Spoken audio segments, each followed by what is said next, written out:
আজকে আমি বানাবো ভাপা পিঠা। এই জন্য আমি যে শুকনো নারকেলগুলো পাওয়া যায় ওগুলো আমি কুড়িয়ে নিয়েছি।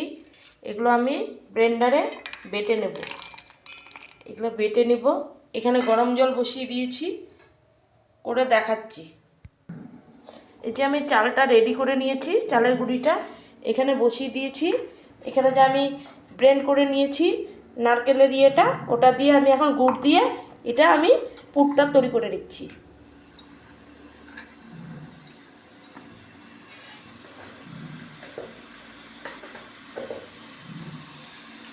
পুর দিয়ে আমি পুরটা তৈরি করে নিয়ে দেখাচ্ছি।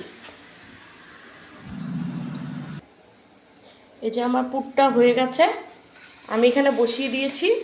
এখানে আমি এই যে চালের গুঁড়োটা এইভাবে বাটি করে নিয়ে নিচ্ছি। চেপে চেপে নিয়ে নিচ্ছি।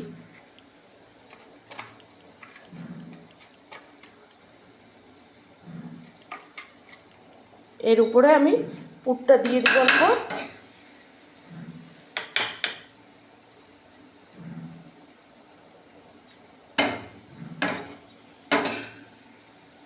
পুরটা দিয়ে দেব এইভাবে। এরপর আমি আবার চালের গুঁড়ি এর উপরে দিয়ে দিয়ে চেপে দেব।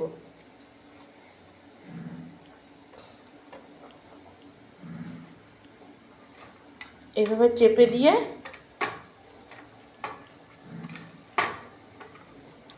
দিয়ে আমি এভাবে এটা এর উপরে দিয়ে দিব।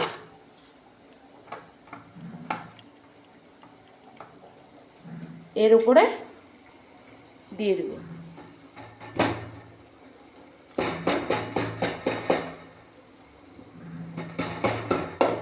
এভাবে দিয়ে আমি কাপড় দিয়ে এটাকে ঢেকে দিব।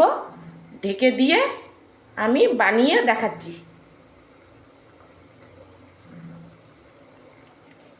এইভাবে ঢেকে দিয়ে এইভাবে আমি ঢেকে দিব, বানিয়ে আমি দেখাচ্ছি।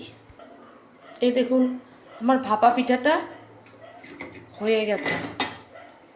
এবার ঢাকন মুড়িয়ে রেখেছি, এইভাবে উঠিয়ে নিব। এইভাবে উঠিয়ে নিব।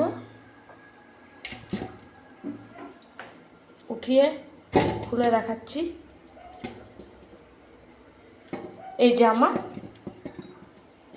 যে আমার ভাপা পিঠাটা হয়ে গেছে।